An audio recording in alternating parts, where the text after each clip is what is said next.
औज़ुबिल्लाहिमिनश्शैतानिर्रजीम बिस्मिल्लाहिर्रहमानिर्रहीम।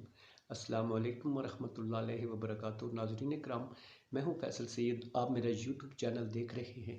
उम्मीद करता हूँ आप जहाँ भी होंगे रब ताला की पनाह में खैरियत से होंगे। नाज़रीन इकराम, बहुत तेज़ी से बदलती सूरत हाल और उस सूरत हाल के पेश नज़र बहुत सारे फ़ैसले, बहुत सारी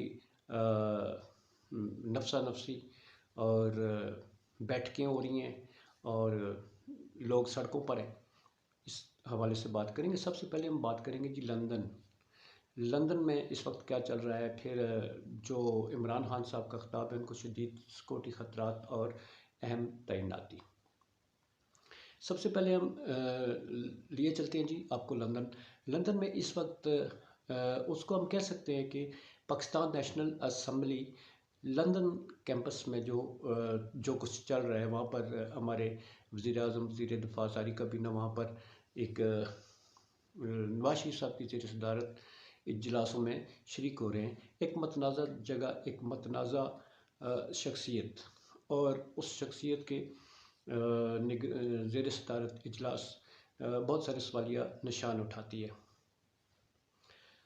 वज़ीर-ए-आज़म साहब उनसे गाइडेंस लेने गए हुए हैं जी, एक अहम तैनाती के हवाले से और इलेक्शनों को कैसे डील करना है। नवाज शरीफ साहब को, जैसा कि आपको मालूम है कि पासपोर्ट जो है वो उन्हें जारी कर दिया गया, सफारती पासपोर्ट। अब वो किसी वक्त भी पाकिस्तान आ सकते हैं। अहम तैनाती के हवाले से जनाब एड़ी चोटी का जोर लगाया जा रहा है। सुना है कि जो एस्टेब्लिशमेंट की तरफ से समरी भेजी गई, उसको वो शायद एक्सेप्ट ना करें, अपनी मर्ज़ी का कोई नाम दे दें। मेरिट पे होते फ़ैसले तो अच्छा होता, शायद मुल्क आगे की तरफ बढ़ता। अगर मेरिट को नज़रअंदाज किया जाता है तो फिर उसकी आउटकम जो है वो भी सबके सामने होगी। इस जो नवाज शरीफ साहब हैं, उन्होंने ये जो इस वक्त लॉन्ग मार्च, इस हवाले से भी उन्होंने बड़े शदीद जो है उन्हें तहफ़्फ़ुज़ात हैं। और वो तहफ़्फ़ुज़ात क्या हैं? ज़ाहिर इक़्तिदार बचाना है, और इक़्तिदार को बचाने के लिए उन्होंने फ़ैसला किया कि इस मार्च को सख्ती से कुचल दिया जाए। अवाम जो है, 22 करोड़ अवाम जो है, उसको मतलब है उसकी राय को कुचल दिया जाए और अपना जो है वो टाइम लिया जाए अगले साल। और बल्कि सुना ये भी है कि वो कहते हैं कि हो सके तो इस इलेक्शन को डिले कर दें।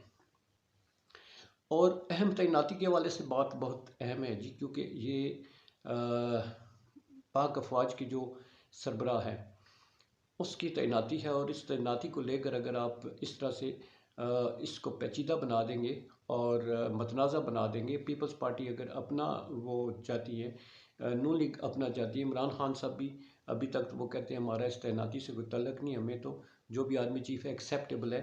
मगर दर पर्दा जो है ज़ाहिर अपनी राय होगी। इस वक्त नाज़रीन जो सामने कुछ चल रहा है वो बैक डोर पे कुछ और चल रहा होता है। सामने ज़ाहिर सारे हालात जो है, सब कुछ जो है वो हमें मालूम नहीं होता। दूसरी तरफ शहबाज शरीफ साहब जो है, उनकी लंदन में अच्छी खासी सदकी होगी जी। उस हवाले से जो डेली मेल अखबार पे इन्होंने एक हर्जाने का दावा किया था कि उसने इनके ख़िलाफ़, इनके दामाद के ख़िलाफ़ जो है वो ख़बर जो है गलत थी, जिसमें उन्होंने सैलाब ज़दगान के लिए आई हुई इमदाद जो है 15 लाख पाउंड में से 10 लाख पाउंड जो है डेली मेल ने ये ख़बर दी थी कि वो इनके दामाद जो हैं वो खुद बुद कर गए हैं। 5 लाख जो है ये मुतासरीन तक पहुंची है। तो शहबाज शरीफ साहब ने तड़ंग में आके केस ठोक दिया था, हर्जाने का जनाब दावा कर दिया था। तो डेली मेल सबूत के साथ जो है वो अदालत में साबित कर चुकी है कि ऐसा हुआ है। अब इनका जो है तो अदालत में ज़ाहिर है पाकिस्तान के हैं जी, वायसराय हैं ये। यहाँ पर तो एक वकील जाके वो कह देता है कि जनाब साहब मसरूफ़ हैं, अगरचे साहब जो है उन पर करप्शन की और दूसरे इल्ज़ामात हैं, उनकी तारीख़ है, अदालत ने बुलाया है, मगर वकील जो है वो जाके उनसे इस्तिस्ना की दरख्वास्त कर देता है कि साहब मसरूफ़ हैं, नहीं आ सकते। ऐसे ही और फिर डिलेइंग टैक्टिक्स होती हैं, कभी वकील छुट्टी पे है जी, कभी बीमार हो गया, कभी मसरूफियत है, तो तारीख़ ले ली जाती है। लंदन में ऐसा नहीं होता, लंदन में इंसाफ है और इंसाफ सब के लिए बराबर है। उसका उन्होंने शहबाज शरीफ साहब को वाज़ेह पैगाम दिया है। शहबाज शरीफ साहब जो है वो डिलेइंग टैक्टिक्स यूज़ कर रहे थे और अदालत ने कह दिया है कि डिलेइंग टैक्टिक्स आप यूज़ करें इतने अरसे से, आप जो है इसका सामना नहीं कर रहे। तो जवाब जो दाखिल किया गया उसमें ये कहा गया कि प्राइम मिनिस्टर है पाकिस्तान के, बड़े बिजी होते हैं, इनके पास टाइम नहीं होता कि वो इसका जवाब दे देते। तो अदालत ने कहा कि प्राइम मिनिस्टर हैं या आम शख्स है, यहाँ पर इंसाफ सबके लिए बराबर है। आपको हर हालत में यहाँ पर हाज़िर होना होगा और जवाब सबमिट करना होगा। उन्होंने लास्ट डेट दे दी, अगर उस डेट तक ये जवाब दाखिल नहीं करते तो इन पर फ़ाइन भी होगा, सारी अमाउंट की रिकवरी भी होगी और साथ इनका बकौल इनके कि पाकिस्तान में इनके फ़ैसलों पे जो मुकदमे पे वो असरअंदाज होगा, मुकदमे रही का है। एनीवे ये थी उनकी। और दूसरी तरफ जनाब इमरान खान साहब जो है वो उनका वर्चुअल खिताब, लोग सड़कों पे लाखों की तादाद में इस वक्त जो है लोग रोड्स पे हैं। एक तरफ शाह महमूद कुरैशी और दूसरी तरफ असद उमर साहब जो है जुलूसों की क़यादत कर रहे हैं। कहते थे जनाब इमरान खान अगर कंटेनर पे नहीं होंगे तो दुनिया नहीं आएगी। इमरान खान साहब की कॉल है और लाखों की तादाद में लोग जो हैं उनकी आवाज़ पर जो है वो इस सर्दी में, इस मौसम में और तरह तरह के कठिन मसाइल को फेस करते हुए वो इस्लामाबाद की तरफ रवां दवा हैं। खान साहब ने अपनी ख़िताब किया जी, उसमें आज फिर उन्होंने वही अपने साथ होने वाली ज़्यादती का जिक्र किया जिसमें उनके साथ FIR, एक साबिक़ वज़ीर-ए-आज़म होने के नाते से उन्होंने चीफ जस्टिस साहब को मुखातब करते हुए कहा कि अगर उसको इंसाफ नहीं मिलता, अगर उसकी FIR दर्ज नहीं होती, आम लोगों का क्या होता होगा। मेरे ऊपर कातलाना हमला हुआ है। अरशद शरीफ साहब के, फिर इसी तरह आज़म स्वाति साहब भी देखें, वो सुप्रीम कोर्ट के सामने धरना दे के बैठे हुए हैं। मतलब है इस मुल्क में एक सेनेटर, एक साबिक़ वज़ीर-ए-आज़म, एक पाई का जर्नलिस्ट, 3 बड़े इंसाफ के मुंतज़िर केसेस। दूसरी तरफ लंदन में देखिए इंसाफ कैसे होता नज़र आता है और यहाँ पर अदालतें जो हैं वो कैसे इंसाफ करेंगी, ये इमरान खान साहब का सवाल है। आर्मी चीफ की तैनाती के हवाले से भी उन्होंने कहा है कि मेरिट पे होने चाहिए फ़ैसले, अगर मेरिट से हट के करेंगे तो मुल्क में इसके दुरुस्त असरात नहीं होंगे। खान साहब की जो है इस वक्त शदीद ख़तरात हैं जी उनकी ज़िंदगी को, उनके जो थ्रेट अलर्ट है वो जारी किया गया है, मगर बड़ा सीरियस नोयत का, जैसे कि उन पे एक पहले अटैम्प्ट हो चुकी है और अब एक बड़े हमले की फिर जनाब वो बाज़गाह सुनाई दे रही है।